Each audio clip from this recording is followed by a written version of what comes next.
Are you currently feeling stuck in your own e-commerce business, not knowing what decision to take in for your next step? Well, I get it, and it's very common as business owners to feel and find yourself in this type of situation. So, by the end of this episode, I'm going to be opening up on the three main mistakes that I have made in my e commerce and how you can avoid those. So, hopefully, you learn from me and avoid them. If you're just starting out in your e commerce business, this episode is just perfect for you.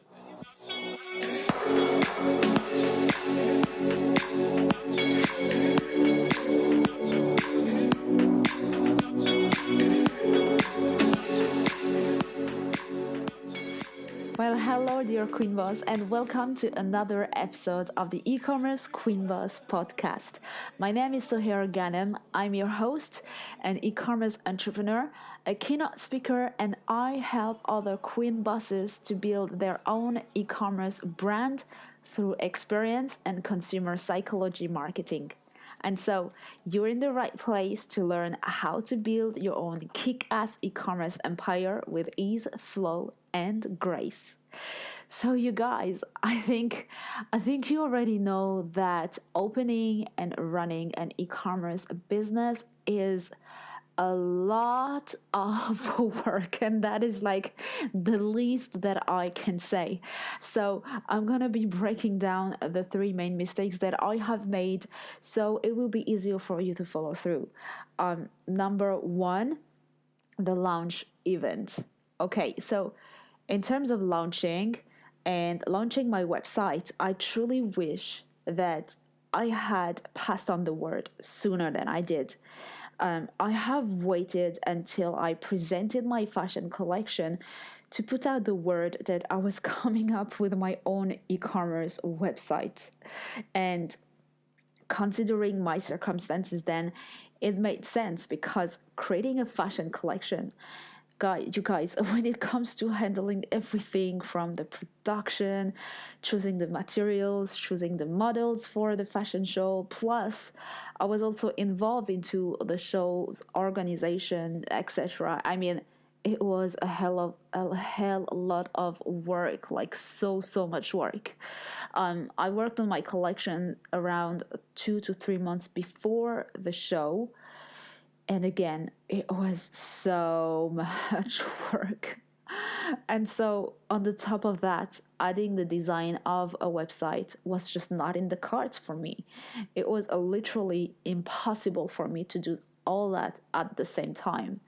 So, after launching my collection, it took me the time to get the website ready before I could actually run any sales through it.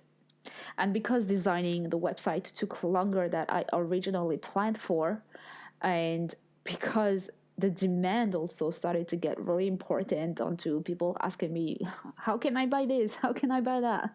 Well, I put my collection for sale onto Etsy.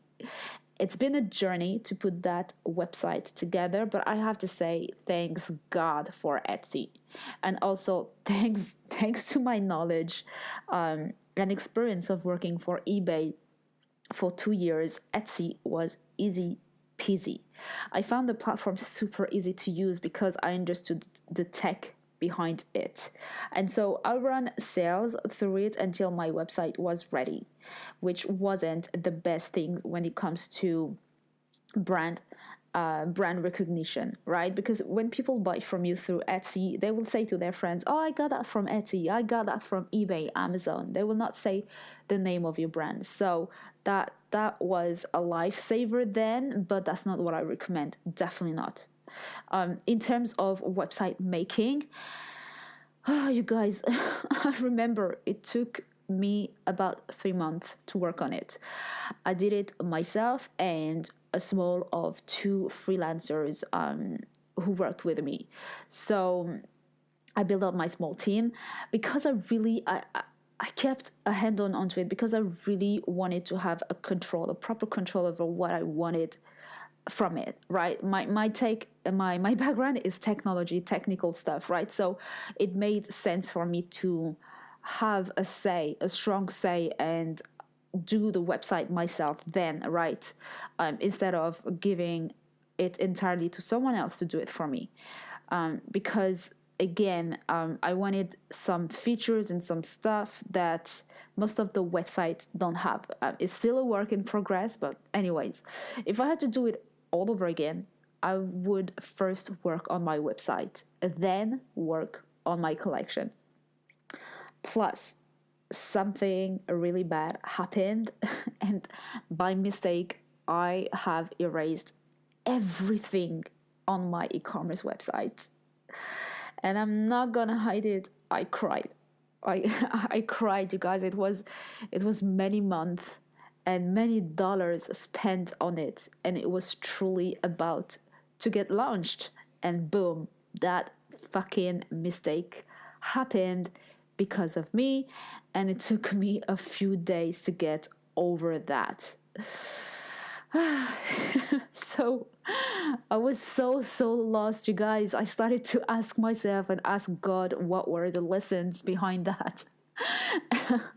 And so a few days in and trying to get back rebuilding my website from scratch between my tears, I came across the WordPress plugin that saved my business and many hours of my life. I have been able to put back the website really fast, thanks God, and launch it within a week. Plus, it looked even better than my previous work. So just that to say that you will come across some mistakes and some roadblocks, but you shouldn't get, that should not stop you from doing the things that you want to do. And so in terms of launching, I would have been more intense in terms of promoting the event and the collection and the website. I had worked on my PR, and I have to say, over the 12 other designers who presented their collection on that evening, I was the only one featured in the local press, which was super amazing. But if I had to do it again, I would have invited more people from the press to attend, most definitely. Because, being able to get your products straight from the company launch into the press says a lot about your future success. And believe me, because I have sold out my collections every time that I have launched them, PR makes it so much more easy on you, like so much more. And if you haven't listened to my very first podcast episode, it's about PR, obviously. And so this is the main reason why I have started this topic. I have started my entire podcast with this topic altogether. So the number 2, if I had to do it all over again, I would have prepared a launch presentation event before the official fashion show launch of the collection, right? So that would have helped me nurture a stronger relationships with local influencers and the press too. Meaning that after that, I would have included those people onto my marketing strategy to help me spread the word about my brand and products. Because also, I was so exhausted that night. I didn't take the time to nurture or build stronger relationships with the people who have attended the event, and I deeply regretted this mistake. I mean, it's a no-brainer. Networking is so crucial to business success. I would have involved people around me to help me network after the show. That same evening, and I would have got them to distribute my business cards too. Just that. The number 3, self-care. And truly, you guys, the main thing that I would have done differently is to treat myself like an athlete who's getting ready for the championship of her freaking life. I would have taken the time to take better care of myself instead of letting the stress get over me and run my life. I would have allowed myself some time off and quality time with the people around me. That would have helped me renewing and shifting my energy like so much more.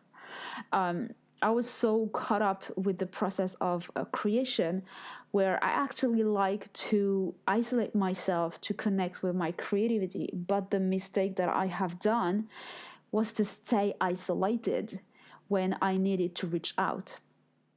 I would have also asked for help to the people whom I knew could have helped me, especially my husband.